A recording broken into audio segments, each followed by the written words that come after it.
Hello friends, சின்ன மருமகள் தொல்லை என்ன போட போகிறாங்க பார்க்க போகிறோம். இப்போ வந்து கல்யாண நாள் 2 பேருக்கும். அதனால் வந்து பார்த்திங்கன்னா இப்போ அன்னதானம்லாம் பண்ணலான்னு சொல்லி பண்ணுறாங்க. இப்போ அவங்க அத்தைக்கு வந்து சுத்தமாக பிடிக்கல. இதை நான் கண்டிப்பாக விடவே மாட்டேன், ஏதாவது தீங்கு செஞ்சு ஆகணும்னு சொல்கிறாங்க. உடனே அவங்க அத்தையும் பொண்ணு தாமரையும் வந்து சேர்ந்து வேணுனே அன்னதானத்தில் வந்து எதையோ கலந்துடுறாங்க. கலந்துட்டு பள்ளி பாய்ச்சாலாம் வந்து போட்டுறாங்க. இப்போ சாப்பிட்றவங்கள்ட்ட போய் அங்கே பள்ளி பாய்ச்சாலாம் இருக்குது, எப்படி சாப்பிட்ற நீங்களே போய் பாருங்கன்னு சொல்கிறாங்க. எல்லோரும் பார்த்துட்டு ஐயோ நீ இப்படி போட்ட சாப்பாடை யார் சாப்பிடுவா அப்படின்னு சொல்கிறாங்க. இதுக்கப்புறம் வந்து யார் கண்டுபிடிப்பாங்க, என்ன பண்ணுவாங்க அப்படிங்கிறத பொறுத்து வந்து பார்க்கலாம்.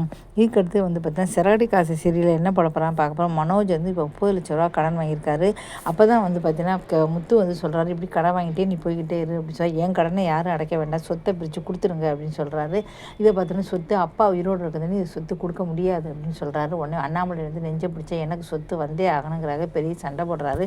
அதனால் நெஞ்சை பிடிச்சிட்டு போயிடுறாரு. மறுநாள் காலையில் பார்த்தா அண்ணாமலை காணும். ஐயோ அண்ணாமலை காணுமே அப்படின்னு தேடுறாங்க. ஒன்றால் தாண்டா அப்பா போயிருக்காருன்னு விஜயா அழுறாங்க. புருஷனை எங்கேயா வந்து கண்டுபிடிச்சி கொடுத்துருங்க அப்படின்னு சொல்கிறாரு. இதனால் முத்துக்கு மனோஜும் மிகப்பெரிய பிரச்சனை வருது.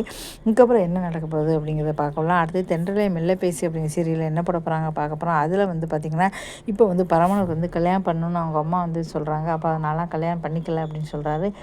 வேணும்னு தானே இப்படி செய்கிற அப்படின்னு சொல்லிட்டு நான் போய் அங்கே போய் சொல்கிறேன்னு சொல்லி அவங்கள்ட்ட போய் வந்து சொல்கிறாங்க. இந்த மாதிரி அவன் உன்னை மனசில் நினச்சி கல்யாணம் பண்ணிக்க மாட்டேங்கிறான், நீ சொன்னால் அவன் வந்து கல்யாணம் பண்ணிப்பான், நீ தான் சொல்லணும் எப்படியாதுன்னு சொல்கிறாங்க. சரி நான் சொல்கிறேன் அப்படின்னு சொல்லி பரமன்ட்ட போய் சொல்கிறாங்க. நீ எப்படியாவது வந்து கல்யாணம் பண்ணிக்கணும், ஏன் இப்படி இருக்க, என்னையே நினச்சிக்கிட்டு இருக்கியா, நான்லாம் வந்து யாரையும் கல்யாணம் பண்ணிக்க மாட்டேன், கல்யாணம் பண்ணியே ஆகணும்னு சொல்கிறேன். இல்லை எனக்கு என்ன நீ உண்மையிலே பாசமாக இருந்தால் கல்யாணம் பண்ணி, இல்லைன்னா நான் கூட பேசவே மாட்டேன் அப்படின்னு சொல்கிறாங்க. இதுக்கப்புறம் பரமன் என்ன பண்ண போகிறாரு அப்படிங்கிறத பார்க்கலாம்.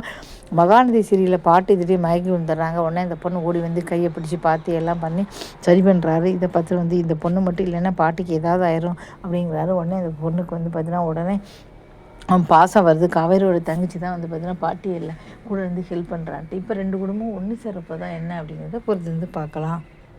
பாண்டியேஸ்வர் தொல்லை என்ன போட போகிறாங்க பார்க்க போகிறோம். வீட்டை விட்டு மயிலை வந்து விரட்டிட்டாங்க. இதனால் கோவப்பட்ட மயில் நான் சும்மா விட போகிறதில்ல அப்படின்னு சொல்லிட்டு எல்லாருமே மயிலோட அம்மா போலீஸில் கம்ப்ளைண்ட் கொடுத்துட்டாங்க. வரதட்சணை கேட்டு துன்புறுத்தினாங்கன்னு பொய் கொடுத்துட்டாங்க. இதனால் எல்லோரும் கதறி அழுறாங்க.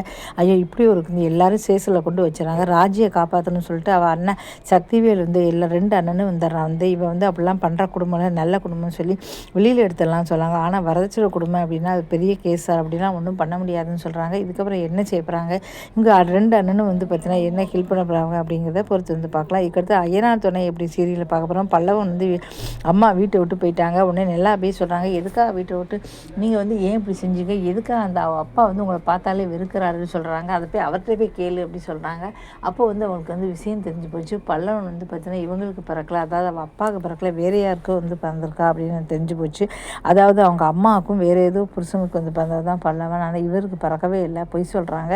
இப்போ இது தெரிஞ்சால் வந்து பல்லவன் வந்து உடஞ்சி போய்ப்பார். இவங்களோட தம்பி அப்படின்னு சொல்லி தான் இருக்காரு. ஆனால் உண்மையிலே வந்து பார்த்தா தம்பியே கிடையாது.